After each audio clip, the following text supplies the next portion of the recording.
Hello friends, तो आज हम लोग बात करने जा रहे हैं कक्षा छठी के पाठ 1 के बारे में, जिसका नाम है बचपन। इसकी रचनाकार है कृष्णा सोबती। और आज हम लोग इस वीडियो में इस पाठ के कुछ महत्वपूर्ण प्रश्न उत्तर और साथ में इस पाठ का जो है सारांश भी देखेंगे। कृष्णा सोबती दादी या नानी की उम्र की हैं। परिवार के लोग उन्हें जीजी कहते हैं। इस उम्र में वह अपने आप को बुजुर्ग महसूस करती हैं, क्योंकि उनका जन्म पिछले शताब्दी में हुआ था। अपने बचपन के बारे में बताते हुए वे कहती हैं कि तब से अब तक उनके पहनाव में काफ़ी बदलाव आया है। पहले वे गहरे रंग के कपड़े पहनती थीं और अब हल्के रंग के कपड़े पहनती हैं। उन्होंने अपनी बचपन की कई फ्रॉक के बारे में बताया है जिसमें फील लगे होते थे। वह अपने बालों में रिबन बांधती थीं। उन्होंने अपनी ट्यूनिक, मोजे तथा सॉटिक्स भी याद किए हैं। बचपन में इतवार की सुबह उन्हें अपने मोजे धोने पड़ते थे, जूते पॉलिश करने होते थे। नए जूते पहनने पर पैर के छालों से बचने के लिए उन्हें जूतों में रुइयां भी लगानी होती थी। हर शनिवार को बच्चों को ऑलिव ऑयल या कैस्टर ऑयल पिलाया जाता था, जिसकी महक उन्हें बिल्कुल भी पसंद नहीं थी। लेखिका अपने बचपन की तुलना आज के समय से करते हुए कहती हैं कि तब रेडियो, टेलीविज़न या ग्रामोफोन नहीं हुआ करता था। तब कुल्फ़ी, आइसक्रीम, कचौड़ी, समोसे, पैटीज़ और शरबत कोल्ड ड्रिंक में बदल गए थे। आज बचपन में लेखिका भाई बहनों के संग शिमला में भाल से ब्राउन ब्रेड लाया करती थी।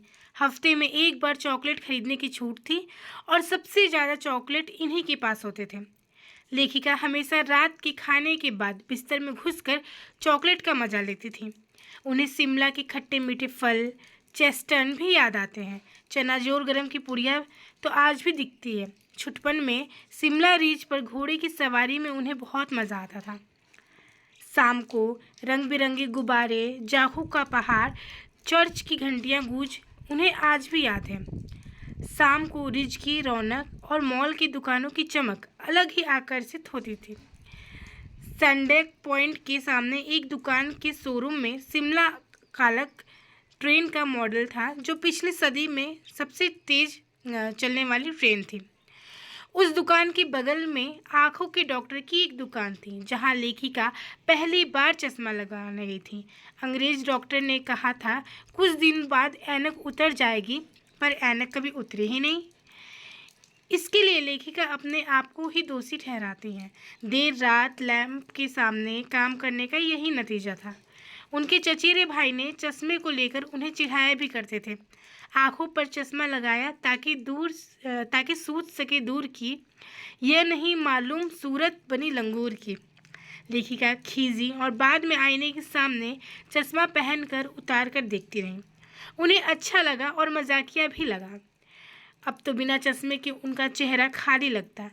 लेखिका चश्मे के साथ टोपियां लगाना भी पसंद करती थी। उनके पास कई रंग के हिमाचती टोपियां मौजूद थीं। अब हम लोग इसके महत्वपूर्ण प्रश्न उत्तर के बारे में बात कर लेते हैं। तो पहला प्रश्न है कि लेखिका बचपन में इतवार की सुबह क्या क्या काम करती थी।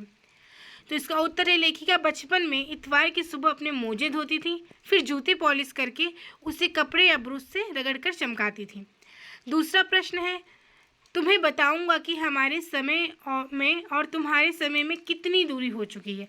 इस बात के लिए लेखिका क्या क्या उदाहरण देती हैं। उत्तर, लेखिका अपने समय से आज के समय की दूरी को दर्शाने के लिए कई उदाहरण देती हैं। वह कहती हैं कि उन दिनों रेडियो, टेलीविज़न की जगह ग्रामोफोन हुआ करता था। उस समय कुल्फ़ी आज आइसक्रीम हो गई है। कचौड़ी और समोसा अब पैटीज़ और शरबत कोल्ड ड्रिंक में बदल गए हैं। उनके समय में कोक नहीं, लेमन नहीं, बिमोड नहीं मिलते थे।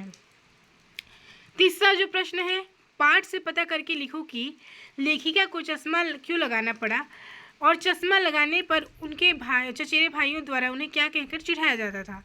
उत्तर, लेखिका को रात में टेबल लैंप के सामने काम करने के कारण चश्मा लगाना पड़ा। उनके चचेरे भाई ने चश्मा लगाने पर उन्हें छेड़ते हुए कहा, आँख पर चश्मा लगाए ताकि सूझे दूर की, यह नहीं लड़की को मालूम सूरत बनी लंगूर की।